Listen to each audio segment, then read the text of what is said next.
little bit drier late today. We'll have more on that and that weekend rain chances just a bit. Thanks, Riley. With the winter weather we saw a few weeks ago, Aiken's annual point-in-time count has wrapped up. Yeah, it's how nonprofits and the government know how many people are experiencing homelessness and how much funding to send out. Your Audrey Dickerber joins us live at 5 in the newsroom now. Audrey, the pit count is over, but not the work for our local nonprofits.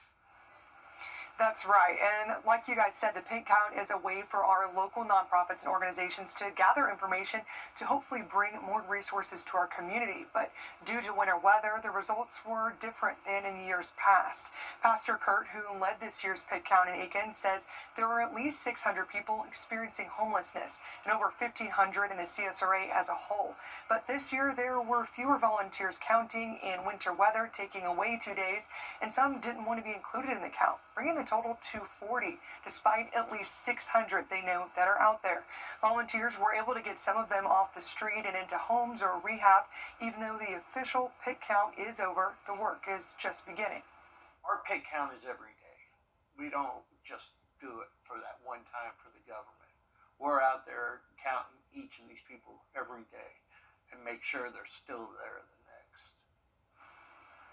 Many businesses and locals have raised concern over an increase in homelessness in Aiken. We'll have more about that and how you can help on News 12 at 6 o'clock.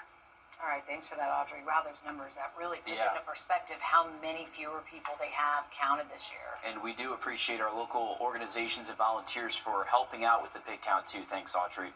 An Augusta murder suspect is found 1,000... For you just a little bit. All right, thanks for that, Riley. New details today on the long-promised water park that was proposed to go in South Augusta. The city set aside $5 million in SPLOST money to help jumpstart a water park, but commissioners say Augusta isn't planning to build it itself. Instead, the city is trying to recruit a private company to come in, put in the rest of the money, and then run the park.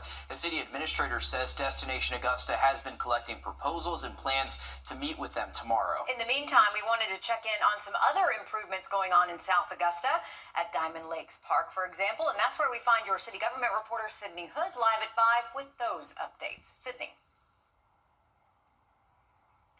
Well, I wanted to bring back this petition right here that commissioners first saw in May. It has nearly 2,000 signatures from people who use and live near Diamond Lakes Park, petitioning to commissioners to make some improvements to the park, from more streetlights to more speed bumps and better sidewalks. I met up with the guy who started this petition today to get a look around at some of the improvements already underway, like more shaded areas that are under construction here.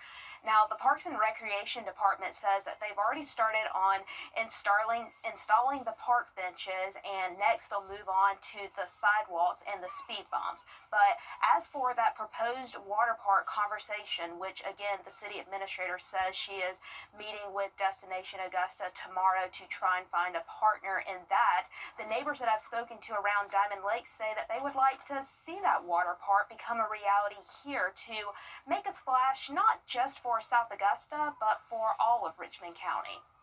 Please just listen to the people. You know, they're speaking. So just have the ears to hear and the heart to receive. I think Augusta Richmond County needs its own water park. And here's the unique thing. People are always looking for somewhere different to go.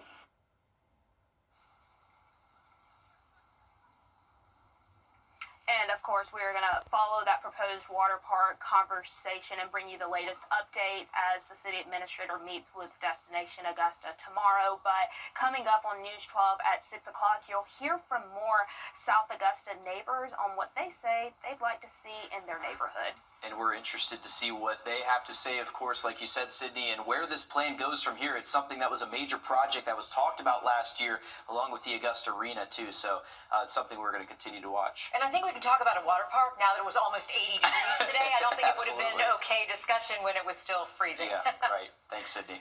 An update now to a safety